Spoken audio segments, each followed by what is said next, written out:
example, if you look at the ages between 15 and 24, who might have completed JSS or BEC and couldn't progress to senior high schools, the country must absorb them. In absorbing them, you need to train them on certain skills. The skills must be based on the need of state and the economics of scale, or where the state wants to function.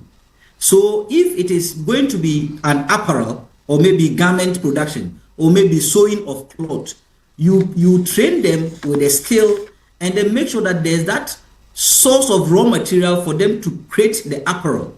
When you create the apparel, you now stop the importation. You give yourself some time to stop the importation of maybe in certain imported secondhand clothes or whatever clothes you call it. You stop it. So you realize that it is a whole complex, comprehensive, multi-dimensional, intersectional policy that you are adopting to say that we are using this job creation to stop maybe importation of maybe broni wawu or something like that. Yeah. Because the broni wawu you are importing, even though it gives certain jobs to some few members in Ghana, it is creating huge jobs for some people in other countries.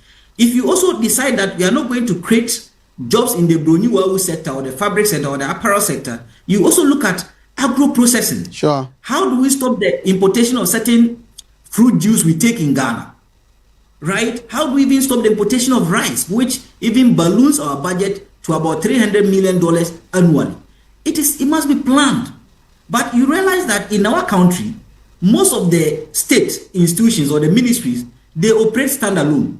They are not intersectional. So Ministry of Finance decides that, oh, I've presented a budget to Agric. Agric doesn't communicate with environment. Environment doesn't communicate with youth and employment. Labor employment. Agric doesn't communicate. Environment doesn't communicate. So there's no communication between the ministry and the targets they want to achieve.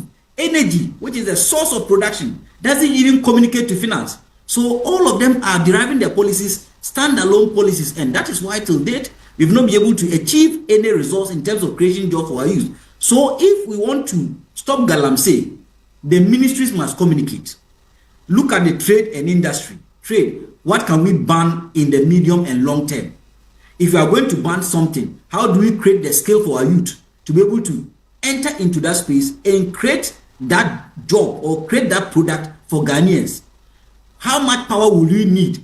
And that is where you communicate with power or energy sector. Energy sector, are you ready to give us the power we need by then? So the ministries must communicate. But in our country, ministries don't communicate. Everyone has a standalone policy, and till date, we've not been able to resolve most of the challenges we are facing. So I think that if you want to solve the problem, Nana, ministries must have intersectional plans. If they have cross-sectional plans, we can create the jobs for our teeming youth, and then after creating the job for our teeming youth, galamsey will stop.